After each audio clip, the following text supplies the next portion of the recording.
एक ऐसा अभियान जिसको सुनने भर से, समझने भर से मैंने मिनटों में कह दिया कि चलो मैं जुड़ जाता हूँ आपके इस अभियान से।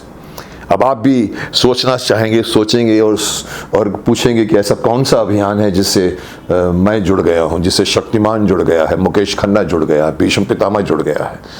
दोस्तों, इस अभियान का नाम है जय हिंद अभियान। हमारे यहाँ थाना के दो योद्धा हैं, गोपाल सिंह जी और दीपक त्रिपाठी जी, जो मेरे पास आए थे और उन्होंने बताया कि देखिए मुकेश जी, हमारे देश के जितने स्वतंत्रता सेनानी हैं, आपने भी नाम सुने होंगे उनके, चंद्रशेखर आज़ाद, शहीद भगत सिंह, राजगुरु, सुखदेव, खुशीराम बोस, अशफाकुल्ला खान, सुभाष चंद्र बोस और चौफेकर बंधु, ऐसे कई नाम हैं जिन्होंने अपनी छोटी उम्र में देश के लिए अपनी जिंदगी कुर्बान कर दी थी। मातृभूमि के नाम पर अपने प्राण न्यौछावर कर दिए थे ताकि हमारा देश आज़ाद हो जाए। लेकिन उन्होंने मुझे बताया कि क्या आप जानते हैं कि इन सारे स्वतंत्रता सेनानियों को आज तक शहीदों का दर्जा नहीं दिया गया है। मैं हैरान हो गया, क्यों नहीं दिया? बोला नहीं दिया। आज हमने जाके गृह मंत्रालय से पूछा कि इनको शहीदों का दर्जा क्यों नहीं दिया गया। अब गृह मंत्रालय ने भी अपनी अनभिज्ञता जाहिर की। मुझे भी इसके पीछे कुछ समझ में आता है, इसलिए मैंने कहा चलो मैं जुड़ता हूँ इस अभियान में। और इवन मैं समझता हूँ कि कुछ और नामी गिरामी लोग भी इसके साथ अपने हस्ताक्षर करके जुड़ गए हैं, जिसमें राजा भैया जी हैं, पवन पांडे है और हमारे एकनाथ शिंदे जी, हमारे महाराष्ट्र के, उन्होंने अपनी सहमति जाहिर की है और हस्ताक्षर किए हैं कि हम भी आपके साथ इस अभियान में जुड़ गए हैं। दोस्तों, ये अभियान क्यों इंपॉर्टेंट है? ये इंपॉर्टेंट इसलिए कि हमें 100 से 200 साल तक अंग्रेजों ने हम पर राज किया। मुगलों ने इसके पहले हम पर 200 साल और राज किया, 400 साल, मुझे पता नहीं कितने साल किया। हम लोग गुलामी की जिंदगी जी कर आज आज़ाद हुए हैं। लेकिन आज भी अपने इर्द गिर्द अगर हम नज़र फैलाते हैं तो कहीं हमें शाहजहां रोड दिखता है, कहीं पर हमें औरंगजेब रोड मिलता है, कहीं पर किताबें पढ़ते हैं तो किताबों में मुग़ल ख़ानदान के बारे में विस्तृत रूप से हमें पढ़ाया जाता है। मैंने भी पढ़ा है बचपन में, मुग़ल आज़म जैसी फिल्म बन जाती है उनकी ज़िंदगी पर। लेकिन कभी आपने महसूस किया है कि ये जो नाम मैंने आप क्रांतिकारियों के गिनाए हैं, जैसे चौफेकर बंधु है, कौन जानता है? किसने सुना उनके बारे में? क्यों नहीं सुना उन्होंने? काला पानी की सज़ा इन लोगों ने भुगती है, फांसी के फंदे पर हंसते हंसते चढ़ गए, जैसे ये अपना भगत सिंह जी चढ़ गए हैं, सुखदेव चढ़ गए हैं। क्यों उन लोगों को की जिंदगी विस्तृत रूप से हमारे स्कूल के पाठ्यक्रम में क्यों नहीं ज्वाइन की, क्यों नहीं डाला गया? इसके पीछे भी एक तरह की मंशा थी, एक तरह की एक सोच थी, जिसके मतलब मैं डीप नहीं जाना चाहता। लेकिन क्योंकि दुनिया जानती है कि क्यों नहीं हमारे देश में हमारे ही स्वतंत्रता संग्राम के सेनानियों को उतना मान नहीं मिला, उनके परिवार वालों को उतना मान नहीं मिला जितना एक बड़े बड़े इंडस्ट्रियलिस्ट के परिवारों को मिलता है। एक उद्योगपति जब अपनी विरासत छोड़ के जाता है तो उसके पीछे की खानदान को पूरे का पूरा उनका फायदा मिलता है। एक आदमी अगर एमपी बन जाता है, एमएलए बन जाता है, तो जिंदगी भर उसको पेंशन मिलती है, जिंदगी भर उसकी जिंदगी एक बन जाती है। और इन लोगों ने, जिन लोगों ने अपने प्राण न्यौछावर किए, उनकी जिंदगी, उनके परिवार वालों को जो उनके बाद में क्यों नहीं मिलता जो कुछ उनको मिलना चाहिए? मैंने ये सवाल पूछा कई लोगों से, शहीदों का दर्जा क्यों नहीं दिया गया? हमने अप्रोच भी किया। हमने अभी बीच में एक थाने में एक रोड, एक जगह का जहां पर पुस्तकालय की तरफ था, उसका नाम हमने चेंज करवाया।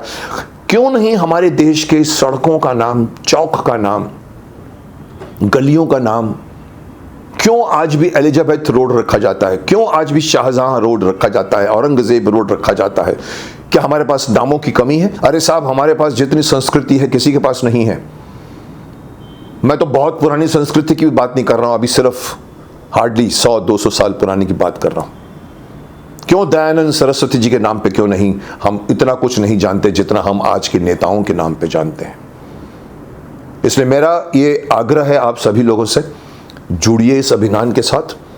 धीरे धीरे सब लोगों को पता होना चाहिए, वरना होगा क्या 100-200 साल के बाद में तो आगे आने वाली पीढ़ी जो आजकल मोबाइल लेके घूमती है, वो तो मैं तो कई बार कह चुका हूं कि वो मोबाइल में इतना घुस गए कि अपने दादा दादियों का नाम भी शायद भूल जाएंगे। इन लोगों का नाम कौन याद रखेगा?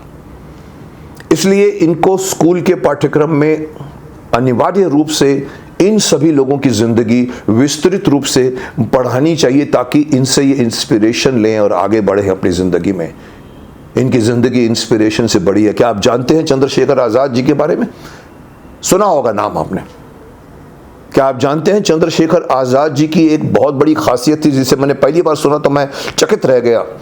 चंद्रशेखर आजाद जी के बारे में एक बात मशहूर की, उनके नाम पे 27 वारंट निकल चुके थे उनको पकड़ने के लिए।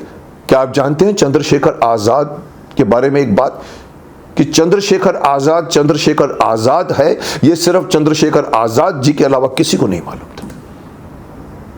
इतने छद्म वेश में रहते थे, इतने छुप के रहते थे, छुप छुप के अंग्रेजों पर वार करते थे। क्या एक ऐसा इंसान होगा जो अपनी खुद की एक पहचान को, आज तो सोशल मीडिया में आप अपने नाम को बेचते हैं, लिटरली कमर्शियली बेचते हैं। मैं हूं, देखो मेरा ये नाम है, मेरा ये कद है, मैंने ये हासिल किया है। चंद्रशेखर आजाद जी चुपचाप देश के लिए करते रहे और देश को आज़ादी में उन्होंने अपने पूरे प्राण न्यौछावर कर दिए। उनके बारे में आज का एक छोटा बच्चा क्यों नहीं जानता? क्योंकि वो पढ़ता नहीं है। इसलिए यह अनिवार्य किया जाए कि स्कूल के पाठ्यक्रमों में इनकी जिंदगी को डिटेल में पढ़ाया जाए। पूरे देश भर की सड़कों गलियों का नाम इनके नाम पर रखा जाए। सेना में, हमारी सेना में इतने वीरता पुरस्कार मिलते हैं, क्यों नहीं इनके नाम पर वीरता पुरस्कार रखे जाते हैं? रखो। आज का सैनिक हमारे देश के लिए लड़ रहा है, ये भी हमारे सैनिक थे जो हमारे देश बनने के पहले हमारे देश के लिए लड़ रहे थे। मैं जुड़ गया हूं इस जय हिंद अभियान से और आशा करता हूं, मैंने राजा भैया जी के नाम पे एक मैसेज भेजा था, एक वीडियो बनाकर, सर ये बहुत अच्छी बात है। उनको बहुत अच्छी लगी बात, बोला मैं हूं आपके साथ में। एकनाथ शिंदे जी हमारे साथ जुड़ गए हैं, पवन पांडे जी, मैंने आपको नाम बताया। इन सब के अलावा और भी बड़े बड़े शख्सियत हैं, और भी बड़े बड़े उद्योगपति हैं जिनका हमें सहयोग चाहिए। इस संग्राम फाउंडेशन के तहत गोपाल सिंह जी और दीपक त्रिपाठी जी को, जिन्होंने इस अभियान को चला रहे हैं सालों से, मैं मुबारकबाद देना चाहूँगा और कहना चाहूँगा कि मैं आपके साथ जुड़ा हूँ और जुड़ा रहूँगा। और हम कोशिश करेंगे कि पूरा देश इस अभियान के साथ जुड़ जाए, क्योंकि इन्होंने हमारे लिए इतना कुछ किया है, क्या हम इनके लिए इतना नहीं कर सकते? मैं इस अभियान को अपनी तरफ से शक्ति देना चाहूँगा, शक्तिमान की शक्ति देना चाहूँगा। पितामह भीष्म की तरफ से कहूँगा, आगे बढ़ो, विजय आपकी हो।